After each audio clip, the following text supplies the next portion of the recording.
오늘은 전 세계 교회가 2000년 전에 예수님께서 예루살렘에 입성하심을 기념하는 종료주일이 됩니다.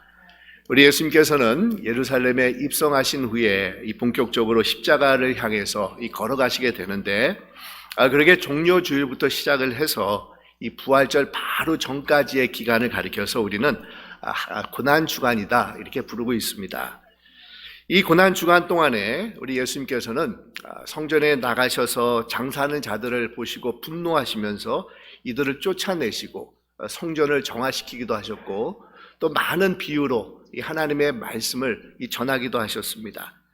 그리고 목요일 저녁에는 제자들과 이 마지막 만찬을 드신 후에 이 겟세마네 동산에 나가셔서 정말 땀이 피가 되도록 기도하신 후에 체포되시고 밤새도록 모욕적인 신문을 받으시다가 금요일 오전에 십자가에 달리셔서 정말 하나님께서 베풀어 주시는 구원사의 가장 극적인 클라이막스를 장식하게 됩니다. 바로 이런 고난과 모멸의 험한 십자가가 이 자신을 기다리고 있다는 것을 우리 예수님께서는 너무도 잘 알고 계시면서도 이를 마다하지 아니하고 예루살렘을 향해서 찾아오신 것입니다. 근데 예수님께서 예루살렘에 입성하실 때 택한 방법은 이 감난산에 위치한 작은 마을에 매여 있었던 어린 나귀 새끼를 얻어서 예수님께서 예루살렘에 들어오신 것입니다.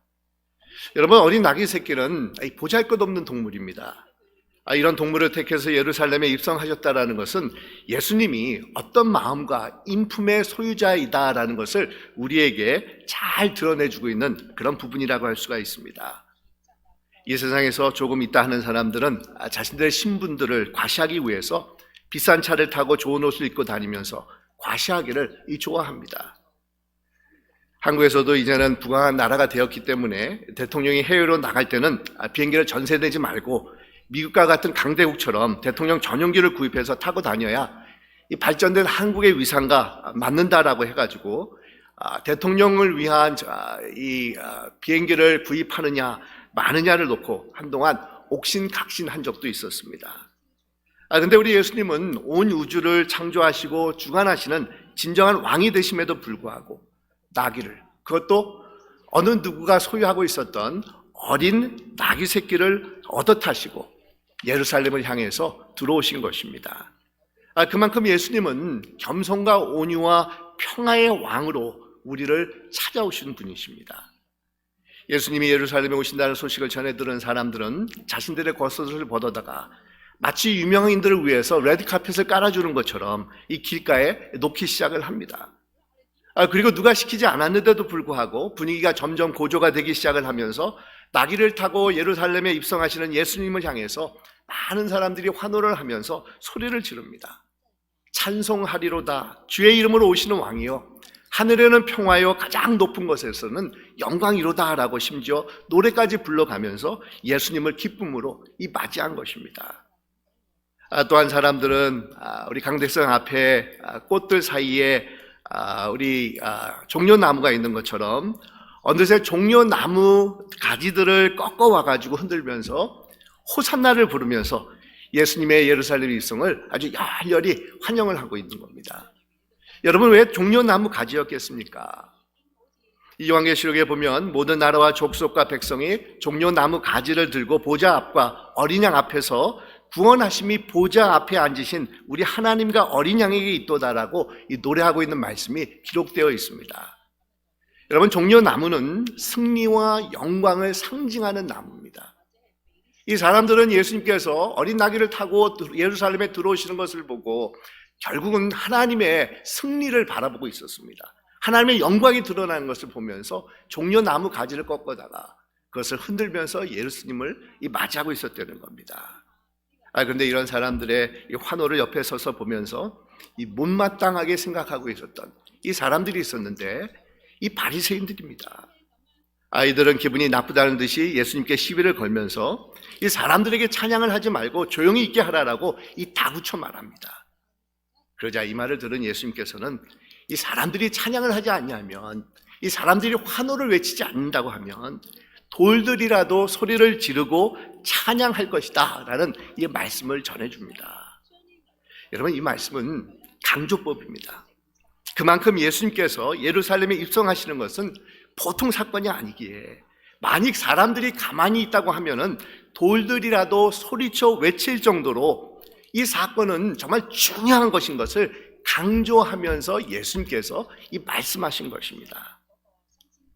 여러분, 예수님께서 예루살렘에 입성하신 의미가 얼마나 크길래 이 사람들이 외치지 않는다고 하면, 찬양하지 않는다고 하면 돌들이 일어서서 소리 지를 것이다, 찬양할 것이다 라고 우리 예수님께서 이 말씀하셨겠습니까?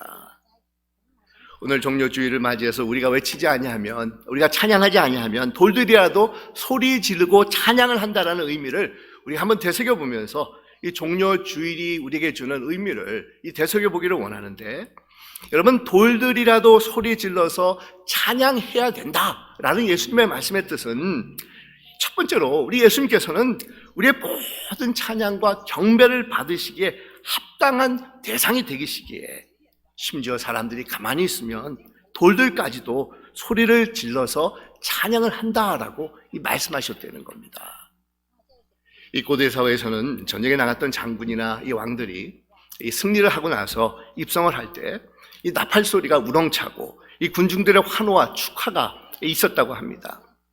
이 전쟁에서 승리한 이 개성 장군이 입성할 때 만약에 이런 환호나 아니면 이 찬양이 없다라는 것은 있을 수가 없는 일이라는 겁니다. 이것은 모욕적인 것이 된다는 겁니다. 요즘 이 미국 같은 경우에는 이 풋볼이나 야구 같은 그런 운동 경기에서 우승을 하게 되면 운동 구단이 있는 도시에서 아주 많은 환영 인파들이 나와가지고 이 거대한 환영식을 거행하는 것을 우리가 종종 목격할 때가 있습니다. 이 작년 같은 경우는 LA 다저스가 32년 만에 이 월드 시리즈에서 우승을 했지만 참 이 코로나가 기승을 부리기 때문에 이 당국에서 시민들에게 이 자제를 해 주십시오 이렇게 요청을 했는데도 불구하고 너무도 많은 사람들이 나와가지고 축포를 터뜨리는 바람에 기뻐하는 바람에 아주 곤혹을 이렇게 치른 적이 있었습니다.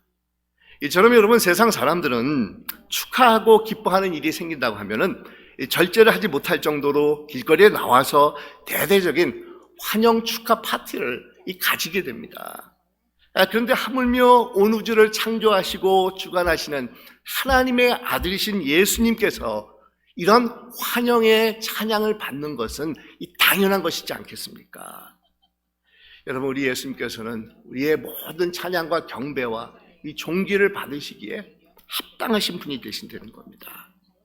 그래서 예수님께서 처음 이 세상에 인간의 몸으로 탄생하실 때 하늘에는 영광이고 땅에는 평화라고 하면서 이 천사들이 이 찬양을 합니다. 또한 성경에 보면 우리 예수님께서 이 세상에 다시 재림하실 때 천사장의 호령과 나팔 소리와 함께 오실 것이라는 것을 말씀하고 있습니다. 그런데 여러분, 가만히 생각해 보면 정말 어린 나귀 새끼, 제대로 걷지도 못해서 정말 기우뚱거리는 어린 나귀 새끼를 타고 예루살렘에 입성하시는 예수님에게 많은 사람들이 나와가지고 찬양하고 환호하고 기쁨으로 그의 예루살렘 오심을 정말 맞이하는 것은 어떻게 보면 어딘가 모순적이고 어울리지 않는 그런 모습이라는 겁니다.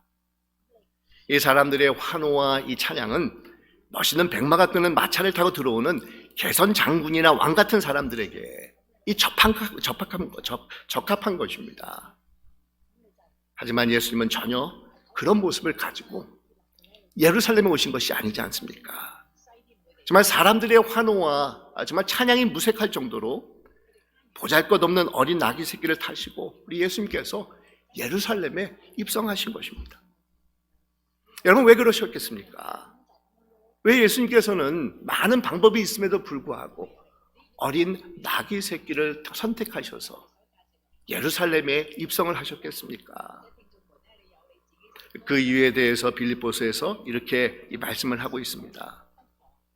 우리 예수님은 그는 근본 하나님의 본체시나 하나님과 동등됨을 취할 것으로 여기지 아니하시고 오히려 자기를 비워 종의 형체를 가지사 사람들과 같이 되셨고 사람의 모양으로 나타나사 자기를 낮추시고 죽기까지 복종하셨으니 곧 십자가에 죽으심이라 라고 이 말씀을 합니다.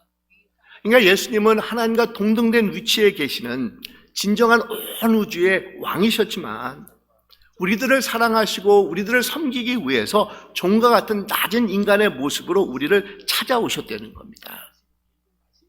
그러기에 예수님께서는 예루살렘에 입성하셨을 때 많은 방법을 택해서 들어오실 수도 있었지만 가장 낮고 보잘것없는 어린 나귀 새끼를 선택하셔서 그 나귀 새끼를 타시고 예루살렘에 입성하셨다는 겁니다. 여러분, 이것은 세상적인 논리와 전혀 맞지 않는 이야기입니다. 존경받고 위엄이 있고 또 자기를 과시하고 싶은 사람들은 최대한으로 좋은 그런 방법을 선택해서 사람들 앞에서 드러나기를 원하고 있다는 겁니다. 하지만 예수님께서는 오히려 정반대의 방법을 택하셨습니다. 최근에 한국의 어느 유명한 정치인이 차기 대선 후보로 갑자기 1위에 오른 분을 가리켜서 이 별의 순간을 잡은 것 같다. 별의 순간이 보일 것이다.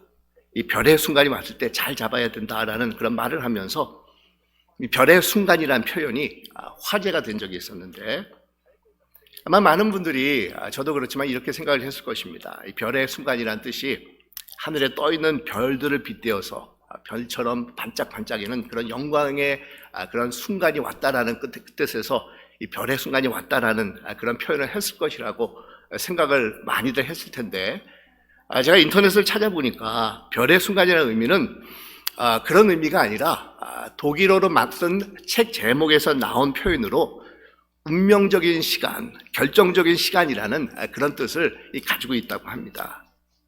근데 여러분, 별처럼 반짝반짝이는 영광의 순간이든 결정적인 운명적인 순간이든 예수님께서 예루살렘에 입성하시는 그 순간은 이 별의 순간이 될 수 있는 절호의 기회가 될 수가 있었다는 겁니다.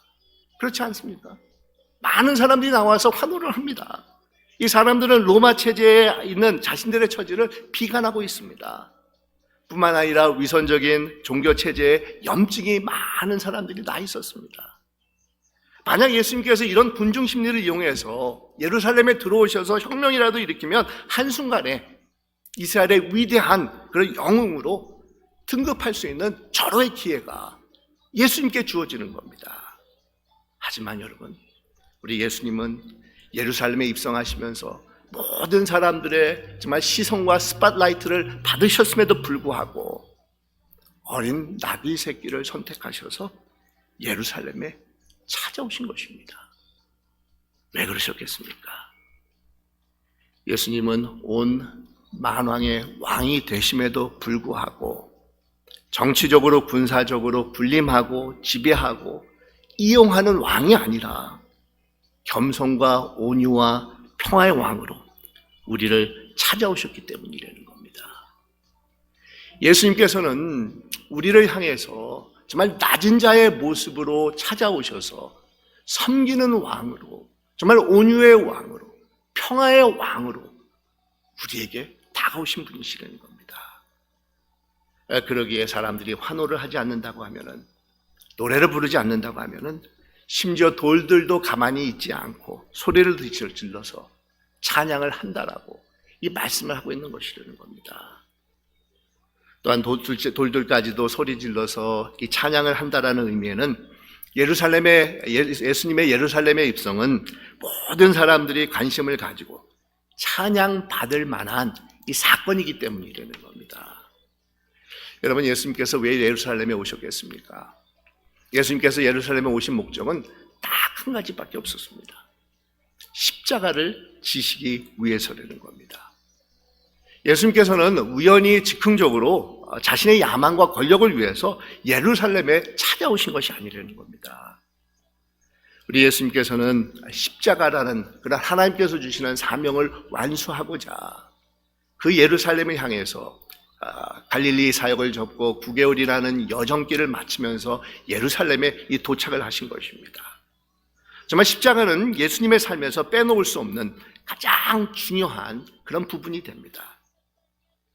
이것을 예수님의 생애를 다루고 있는 우리 사복음서에서 보면 예수님의 순환과 십자가의 사건을 제일 많은 지면을 활용하면서 기록한 것을 통해서 우리가 알 수가 있는데, 우리 예수님께서는 33년의 인생을 사셨는데 마지막 순환을 당한 일주일은 예수님께서 사신 33년의 인생 중에서 100분의 1도 안 되는 아주 적은, 아주 미세한 그런 인생의 적은 부분이 됩니다.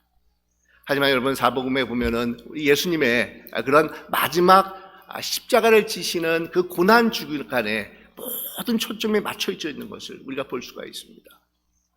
이 마태복음 복음 같은 경우에는 전체의 3분의 1이 예수님의 순환과 부활에 관한 그런 내용을 담고 있습니다. 이 마가복음 같은 경우에는 5분의 3이 순환과 십자가의 활약을 하고 있고, 이 누가복음을 보면 4분의 1이 되는 부분을 예수님의 순환과 십자가에 대한 말씀으로 채워져 있다는 겁니다. 또 요한복음에 보면은 3분의 1이 예수님의 예루살렘 입성 후에 이 고난 주간에 행하신 말씀과 또한 행동에 대해서 이 기록을 하고 있을 정도로 우리 예수님의 생애의 가장 중요한 부분은 바로 십자가고, 이 십자가 때문에 예수님의 생애가 가장 빛났다라는 것을 이 사복음서에서 우리에게 말씀해 주고 있다는 겁니다. 그만큼 여러분, 십자가는 예수님의 생애에서 절대로 빼놓을 수 없는 가장 중요한 부분이 됩니다. 물론 우리 예수님께서는 공생의 기간에 병든 자들을 치유하시는 기적을 베풀어 주시기도 하셨고, 이 가난하고 소외된 자들의 친구가 되어 주시기도 하고, 많은 주옥과 같은 하나님의 나라에 대한 그런 말씀을 전파해 주시기도 하셨습니다. 하지만 우리가 놓쳐서는 안 되는 예수님의 생애의 가장 중요한 핵심은 바로 십자가의 사건에 있다라는 것입니다. 한마디로 우리 예수님께서는 십자가를 지시기 위해서 오신 분이라고 해도 이 과언이 아니라는 겁니다. 우리 예수님께서는 자신의 인생을 오직 십자가를 지시기 위해서 다 쏟아 부으셨습니다. 그만큼 십자가는 우리 예수님의 인생의 최고 목표가 되고, 우리 예수님께서 이 세상에 오신 그런 사명이 되는 겁니다. 여러분, 왜 십자가가 예수님에게 그만큼 중요한 그런 인생에 제일 빼놓을 수 없는 그런 사건이었겠습니까? 그것은 십자가를 통해서 하나님 아버지의 뜻이 이루어졌기 때문이라는 겁니다. 오직 십자가를 통해서 하나님의 구원의 손길이 성취되는 것을 우리 예수님께서 아셨기 때문에 우리 예수님께서는 자신 인생이 십자가를 위한 인생이라는 것을 알고 계셨다는 겁니다. 하지만 온 인류의 허물과 죄를 용서해주는 유일한 하나님의 방법이 십자가를 통해서 이루어진다는 것을 아셨기 때문에 우리 예수님께서는 그 십자가의 길을 회피하지 아니하고 예루살렘까지 찾아오신 것이 되는 겁니다. 이런 하나님의 위대한 구원의 뜻과 섭리가 있었기에 심지어 사람들이 가만히 있으면 돌들이 나서서 소리를 지를 것이다 라고 이 말씀하신 것이라는 겁니다. 여러분, 예수님께서 예루살렘에 입성하신 그 사건을 우리가 기념하는 것은, 우리 예수님께서는 예루살렘에서 자신이 십자가를 짊어져야 된다는 것을 분명히 인식하셨음에도 불구하고 그 십자가를 마다하지 아니하시고 예루살렘을 찾아왔기에 우리는 오늘 종료주의를 우리가 기념하면서 우리 예수님께서 십자가를 지신 그 놀라운 사건을 우리가 바라보는 겁니다. 찬양하는 겁니다. 감사하는 것입니다. 이 마지막으로 돌들까지도 소리질러 외치게 될 것이라는 말씀에는 우리 예수님의 십자가의 사건은 범우주적인 그런 하나님의 놀라운 신비로운 일이라는 그런 뜻이 담겨져 있습니다. 이 자연의 일부인 돌들도 우리 예수님의 예루살렘 입성을 알아보고 기뻐하고 이 찬양할 수 있다는 겁니다. 그것은 예수 그리스도의 십자가의 사건은 온 우주에 있는 모든 피조물에게까지도 영향을 끼치는 하나님의 위대한 놀라운 그런 역사가 되기 때문이라는 겁니다.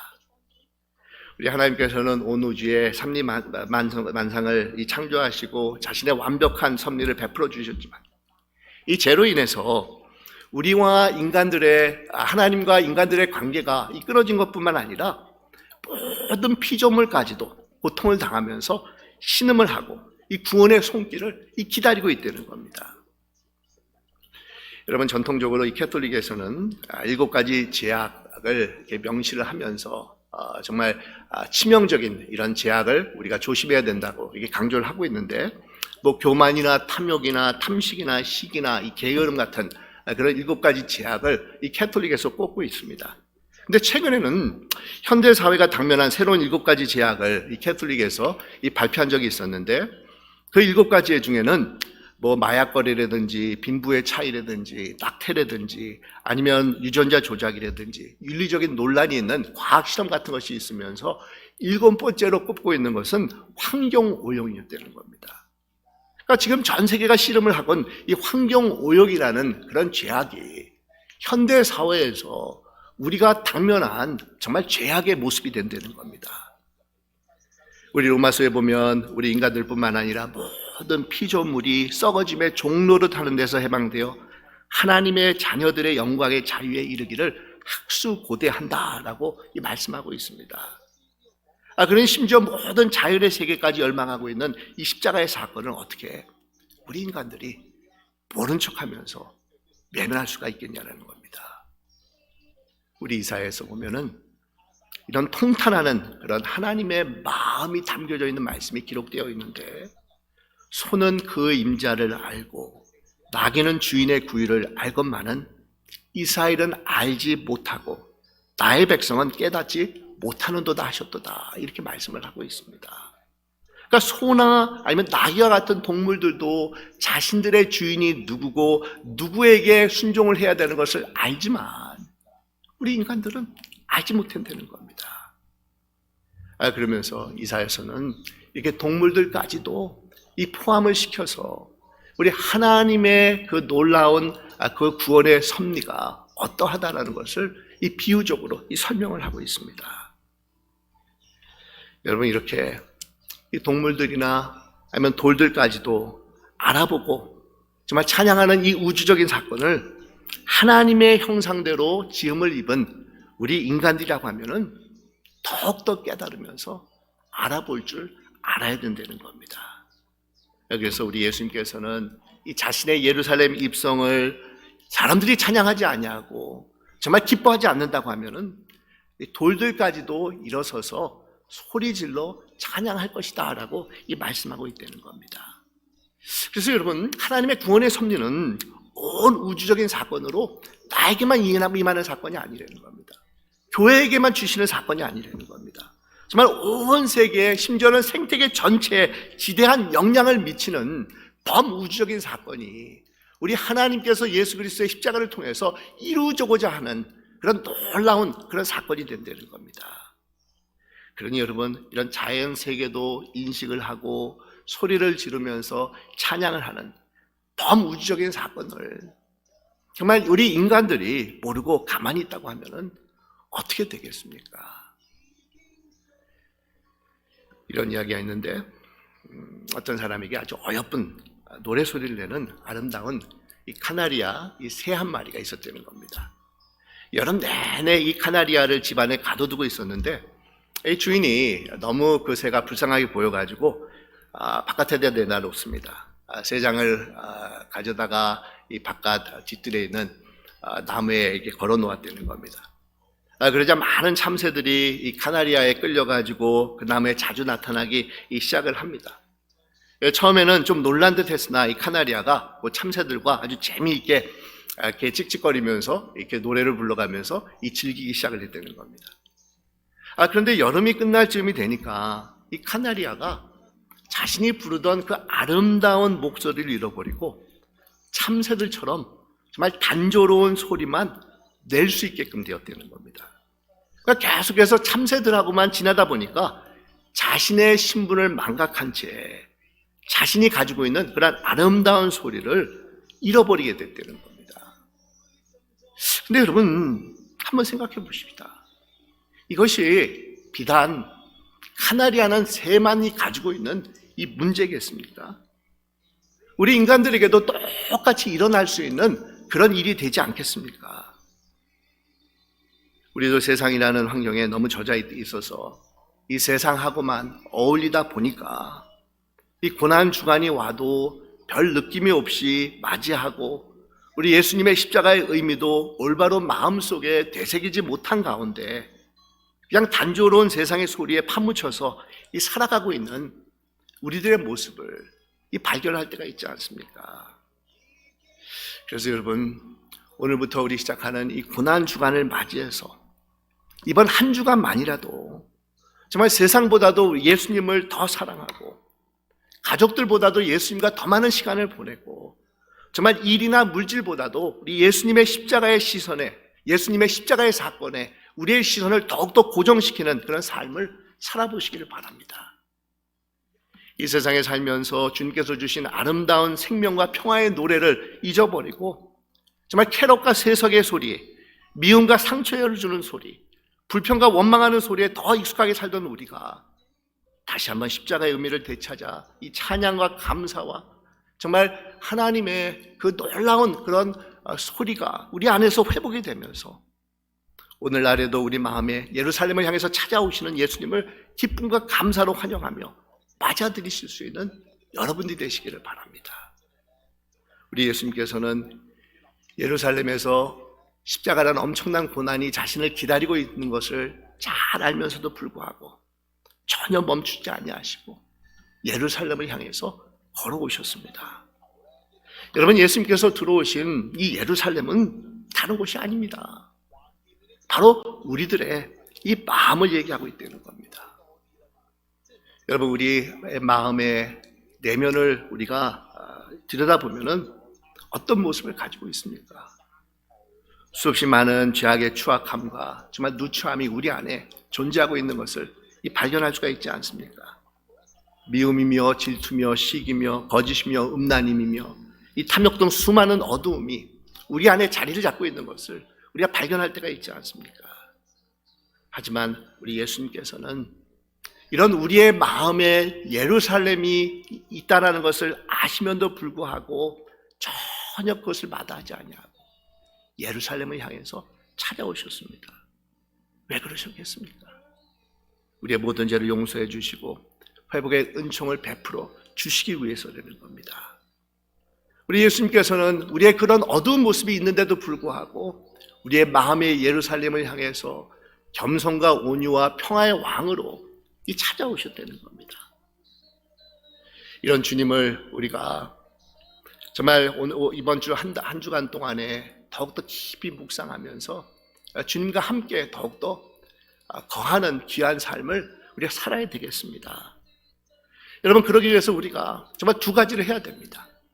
우리가 이번 주간에 우리가 꼭 실행해야 되는 두 가지가 있는데, 첫째는 예루살렘을 향해서 어린 나귀 새끼를 타고 정말 우리를 향해서 들어오시는 주님을 마음의 문을 활짝 열고 맞이하는 것입니다.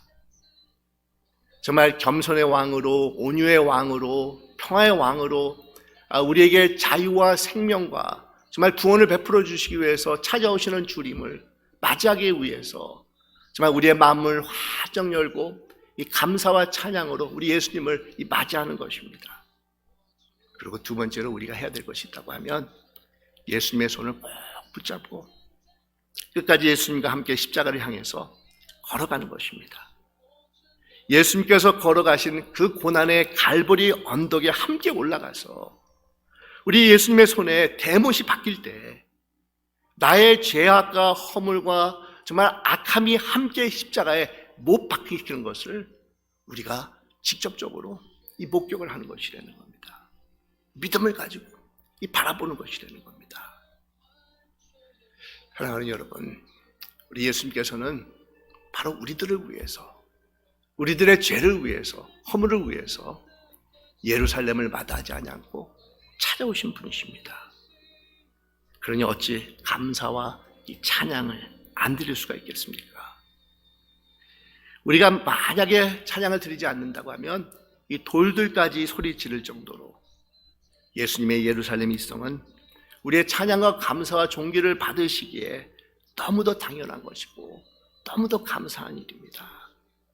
사랑하는 여러분, 오늘 종료주의를 맞이해서 우리 예수님께서 예루살렘을 찾아오신 그 목적과 의미를 깨달아 보면서 정말 우리의 마음의 문을 활짝 열고 주님과 함께 그 십자가의 길을 걸어가면서 끝까지 그 십자가에서 돌아가신 예수님을 바라보고 그 가운데 주어지는 하나님의 놀라운 축복을 경험하시는 여러분이 되시기를 주님의 이름으로 축원드립니다. 기도드리겠습니다.